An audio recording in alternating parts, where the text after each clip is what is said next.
Hello friends, welcome back to my YouTube channel. आप सभी कैसे हैं? आशा करता हूँ कि आप सभी बहुत अच्छे होंगे। मैं इस समय फुल वीडियोस नहीं डाल पा रहा हूँ, पर आपको मैं आज कुछ ऐसा बताने वाला हूँ जो आपके लिए बहुत ही यूजफुल होगा, बहुत ही इम्पोर्टेंट होगा।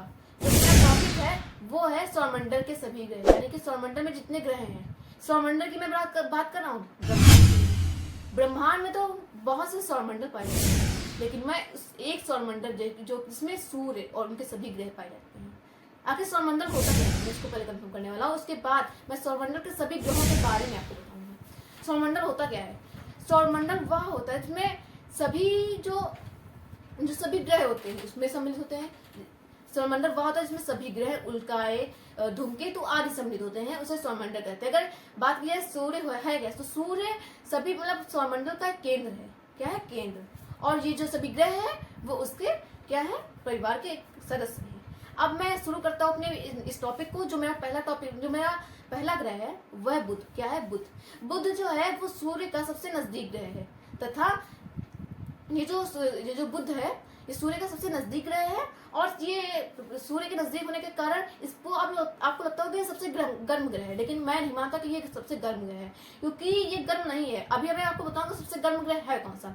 उसके बाद जो सेकंड नंबर पर ग्रह आपको आता है, ये जो आपको देख रहे होंगे स्क्रीन पर, जो सेकंड नंबर पर ग्रह है यह शुक्र। क्या है? शुक्र। जो शुक्र ग्रह है वो सबसे गर्म ग्रह है। कैसे गर्म ग्रह है? और सबसे संकीला ग्रह भी कहा जाता है। इसे क्यों कहा जाता है? क्योंकि इस पर कार्बन डाइऑक्साइड यानी कि CO2 इसकी सबसे अधिकता है, मतलब सबसे अधिक मात्रा में पाया जाता है, जिसके कारण यह चमकीला ग्रह तथा ये सबसे गर्म ग्रह भी कहा जाता है।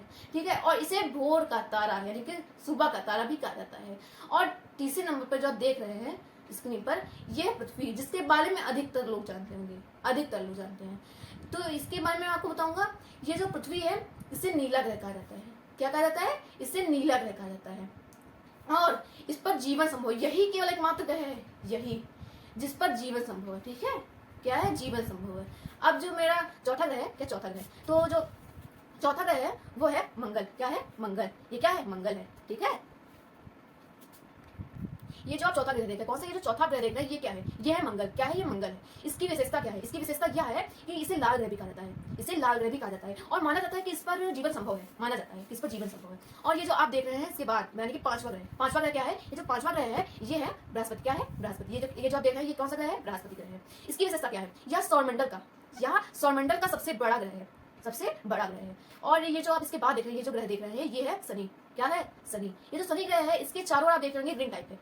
ये जो रिंग है ये धूल के कणों से निर्मित है। ये जो मैं आपको बता रहा हूँ ये धूल के कणों से निर्मित है। ये जो शनि ग्रह है यही एकमात्र ग्रह है जिसके चारों ओर धूल से निर्मित मतलब तैरते हैं। ठीक है। और इसी में इनके उपग्रह, जैसे अगर सबसे ज्यादा उपग्रह की बात की जाए तो इस शनि ग्रह नाम आएगा। क्या आएगा? ये जो आप शनि ग्रह देख रहे हैं यही इसका नाम ही आएगा। तो इसकी विशेषता ये हो गई। अब जो अगला ग्रह आता है कौन सा आता है? अरुण। ये जो आप देख रहे हैं स्क्रीन पर ये अरुण ग्रह है। इसकी क्या विशेषता है? इसकी विशेषता यह है कि ये जो पृथ्वी है, पृथ्वी के अकॉर्डिंग पृथ्वी पे जो कण है, धूल है, ये अधिक मात्रा में पाए जाते हैं। लेकिन ये जो अरुण ग्रह है इस पर गैस अधिक पाई जाती है, गैस अधिकतर मात्रा में पाई जाती है। और है तो ये एक गैसीय ग्रह भी है। ठीक है। और ये ठंडा ग्रह है। और जो आखिरी ग्रह आता है जो कि क्या है? ये जो आप देख रहे हैं ये वरुण है। क्या है? वरुण, जो कि सूर्य से सबसे अधिक दूरी पर स्थित है तथा इसकी परिक्रमा सबसे लेट यानी कि सबसे देरी में परिक्रमा करता है। क्यों? क्योंकि सूर्य से इसकी जो दूरी है वो अधिक है। क्या है? अधिक है। जिसके कारण ये जो ग्रह है, ये जो हम बता रहे हैं वरुण है, ये बहुत टाइम लेता है। इसके मतलब चक्कर लगाने, जैसे सूर्य है चक्कर लगाने के में बहुत ज्यादा टाइम लेता है। ठीक है। तो ये जो आप देख रहे हैं ग्रह वरुण, इसकी विशेषता यह है कि यह सूर्य से सबसे अधिक दूरी पर स्थित है तथा यह चक्कर लगाने में सबसे अधिक समय लेता है। कैसे? जैसे ये है सूर्य और ये देखिए जैसे यहाँ से चक्कर लगा रहा है, ये चक्कर लगा रहा है तो उसमें जैसे यहाँ से स्टार्ट किया, जैसे यहाँ से ये स्टार्ट किया है और जब ये घूमेगा तो बहुत स्पीड में घूमता है, लेकिन क्योंकि बहुत दूर परिस्थिति है, जब यहाँ पर वापस यहीं पर आएगा तब इसका चक्कर पूरा होता है। तो इसलिए कहते हैं मतलब इसका ये जो चक्कर पूरा करता है बहुत लेट में, मतलब सूर्य की जो परिक्रमा करता है बहुत लेट में करता है। ठीक है। और पृथ्वी के बारे में कुछ और बताना चाहता हूँ। जो पृथ्वी है उसमें गतियाँ कितनी प्रकार की होती हैं? गतियाँ दो प्रकार की होती है। कौन सी? घूर्णन और परिक्रमा गति। घूर्णन और परिक्रमा गति कौन सी होती है? घूर्णन और परिक्रमा गति कौन सी होती है ये मैं बताना चाहूंगा। जो घूर्णन गति है पृथ्वी वो होती क्या है वो आपको बताऊंगा। जो घूर्णन गति होती है वह गति होती है पृथ्वी के अपने अक्ष पर घूमना, पृथ्वी का अपने अक्ष पर घूमना घूर्णन गति कहलाती है। जैसे कि ये पृथ्वी है तो ये जब सूर्य की परिक्रमा लगाती है तो गोल घूमती है, यानी कि ऐसे ग्राउंड अपने आप घूमती है और घूमते घूमते घूमते घूमते ये चक्कर लगाती है सूर्य के। ठीक है। और जब ये चक्कर लगाते हैं सूर्य का, इसलिए हम कहते हैं परिक्रमा गति, यानी कि पृथ्वी का सूर्य के चारों ओर चक्कर लगाना, सूर्य के चारों ओर परिक्रमा करना परिक्रमा गति कहलाती है। तथा पृथ्वी का अपने ध्रुव पर यानी कि अपने अक्ष पर घूमना क्या कहलाता है?